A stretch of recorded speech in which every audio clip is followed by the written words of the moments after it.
త్వరలో జరగనున్న IPL mega వేలం కోసం తాను ఎంతో ఆసక్తిగా ఎదురుచూస్తున్నానని టీమిండియా బ్యాటర్ కేఎల్ రాహుల్ అన్నాడు. లీగ్లో తన ప్రయాణాన్ని కొత్తగా మొదలు పెట్టాలని అనుకుంటున్నానని చెప్పాడు. సరికొత్త ఛాన్స్లను అన్వేషించాలని భావిస్తున్నానని తెలిపాడు. తనకు స్వేచ్ఛ కావాలని చెప్పిన రాహుల్ అది దొరికే చోటే ఆడాలని అనుకుంటున్నానని పేర్కొన్నాడు. ఏ జట్లోనైనా కెప్టెన్సీ పక్కా కావాలి అని డిమాండ్ చేయనని, ఒకవేళ ఇస్తే మాత్రం తీసుకుంటానని స్పష్టం చేశాడు. తన నాయకత్వం, సామర్థ్యంపై నమ్మకం ఉండి జట్టును బాగా నడిపించగలడని, వాళ్లు నమ్మి బాధ్యతలు అప్పగిస్తే తప్పకుండా స్వీకరిస్తానని రాహుల్ తెలిపాడు.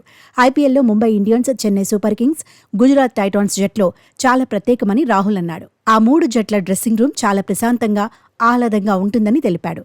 ఏ మ్యాచ్లోనైనా సరే గెలిచినా ఓడినా ఆ జట్ల ఆటగాళ్లు కూల్గా ఉంటారని, అక్కడి వాతావరణం అలా ఉంటుందని అన్నాడు.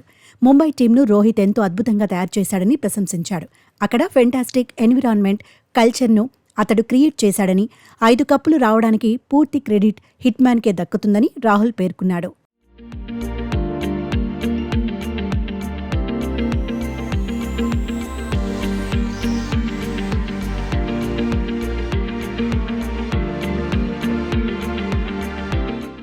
ఇక టీమిండియా ఈ రేంజ్లో సక్సెస్ కావడానికి రోహిత్ శర్మ కారణమని కేఎల్ రాహుల్ అన్నాడు.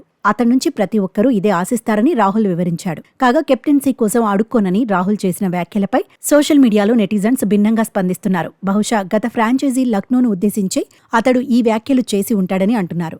కెప్టెన్సీ తాను అడగలేదని, వాళ్లే ఆ బాధ్యతలు ఇచ్చారనే విషయంపై క్లారిటీ ఇవ్వాలని అలా మాట్లాడాడని రాసుకొచ్చారు. అయితే ఐపీఎల్ 2025కు ముందు త్వరలో జరిగే మెగా వేలంలో ఏ ప్లేయర్ ఎంత ధరకు అమ్ముడుపోతాడనేది ఆసక్తిని రేకెత్తిస్తోంది. ఈసారి కేఎల్ రాహుల్, శ్రేయస్ అయ్యర్, రిషబ్ పంత్ లాంటి భారత స్టార్లు బరిలో ఉండటంతో వేలంలో కొత్త రికార్డులు క్రియేట్ అవ్వడం ఖాయంగా కనిపిస్తోంది. ఇక టీమిండియా బ్యాటర్ కేఎల్ రాహుల్ మీద అందరి ఫోకస్ ఉంది.